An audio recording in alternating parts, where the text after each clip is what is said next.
R. Kelly's attorney Jennifer Bonjean is tackling a number of issues with regard to the New York appeal, and among these are two major concerns that include the installation of wrongly selected prejudicial jurors, and inefficient assistance of counsel with reference to Kelly's previous legal team. Anyone who has been following this case closely must have heard numerous comments in tabloids and on social media that suggest prejudicial jurors found their way onto the selected jury of 12 at the beginning of the New York trial. Actual details of how this happened, however, were never disclosed, and many do not know exactly how prejudicial these individuals were, and how it was proved by the defense that they were indeed unfit to play the important role when Bonjean took over the case. The experienced appellate lawyer in her submission has outlined details of how this happened and gone as far as listing the numerous questions that were asked and showing how these kings and queens of prejudice responded. Some of their responses, as outlined in Bonjean's opening briefs yet to be read to the appeal court judges, should have caused immediate disqualification from the team, but to everyone's surprise, the court officials teamed up with the government personnel to defend their dissatisfactory answers and have them installed as jurors. According to Bonjean, defendant was denied a fair and impartial jury where several of the seated jurors admitted that they prejudged the defendant's guilt, and trial attorneys provided ineffective assistance of counsel when they failed to move to disqualify these unqualified jurors. In her statement, Bonjean quotes the United States Supreme Court Justice who said it's difficult to conceive of a more effective obstruction to the judicial process than a juror who has prejudged a case. That is because due process requires a jury capable and willing to decide the case solely based on the evidence before it, and a trial court ever watchful to prevent prejudicial occurrences, and to determine the effects of such occurrences when they unfortunately happen. These were very strong and meaningful words from the justice. And they must have considered the string need for a jury trial to guarantee to the accused a fair trial by a panel of impartial and indifferent jurors the case against R. Kelly never had. This is important at all times regardless of how heinous the crimes charged may be, and the apparent assumed guilt the media may have portrayed. According to Bonjean, a juror who has formed an opinion of the defendant cannot be impartial. In this case against R. Kelly, the record shows that at the minimum, 4 of the seated jurors were not qualified to serve.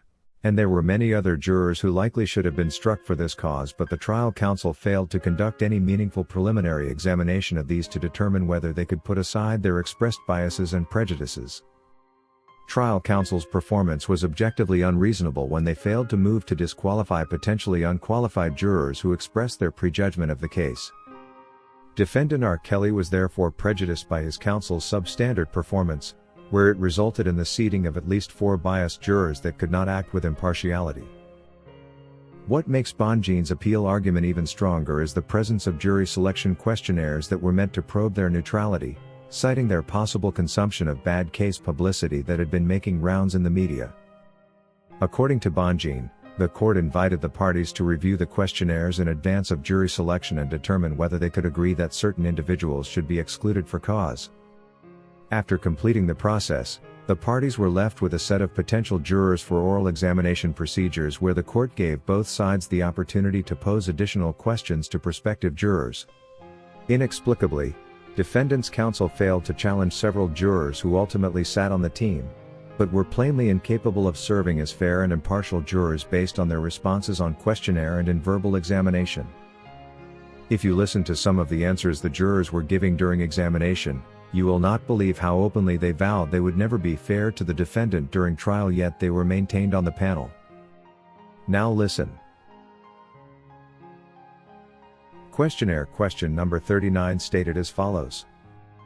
The charge in this case involves allegations regarding exposure to one or more sexually transmitted diseases. Is there anything about such an allegation that you believe would affect your ability to serve as a fair and impartial juror? Juror number 4 answered, "Yes, I find transmission of STDs in a non-consensual act to be particularly repulsive." And then question number 79 said, "Which publicly known person do you least admire?" The juror then answered Jeffrey Epstein. It is clear that the juror's feelings of repulsion about the transmission of STDs in a non-consensual scenario would interfere with their ability to serve as a fair and impartial juror, and this person should have been struck from the panel. Inexplicably, the juror was maintained and not questioned about his repulsion for the precise act for which defendant was charged. Their naming of Jeffrey Epstein, an accused pedophile, as the known person they least admired was additional support that juror number 4 was not a person that could serve with impartiality. And then came juror number 5, whose revelations were not any different. Question 31 stated, have you watched or heard any interviews of Robert Kelly or any TV shows featuring him or any specials or documentaries about him? The answer was a big yes. Asking what were your general impressions, the juror answered stating R. Kelly loves underage girls. Question 32 asked, from what you have seen or heard, do you have a general impression of the defendant? Shockingly, the juror answered saying, yes, and it's somewhat negative. When asked why do you feel that way, the juror specified, it's because of the allegations related he was sleeping with underage girls. Can you imagine this?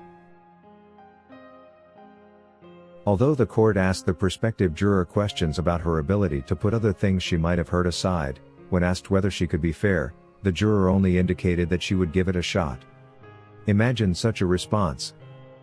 Even the district court expressed concerns about this juror number 5's ability to act impartially when court officials said they pushed so hard but still ended up with an I think so for an answer, but on asking the government, surprisingly they were sure that the juror would be fair and liked that the seat was maintained.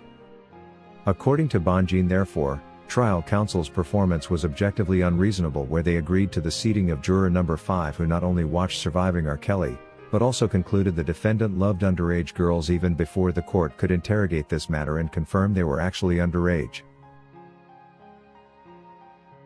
Despite coming onto the case later, it turns out Jennifer Bonjean has done her reading and is definitely ahead of herself, handling this case with utmost seriousness, and by the look of things she is winning this one. Thank you for watching LFN News, a production of LFN Media, giving you another view of issues at hand.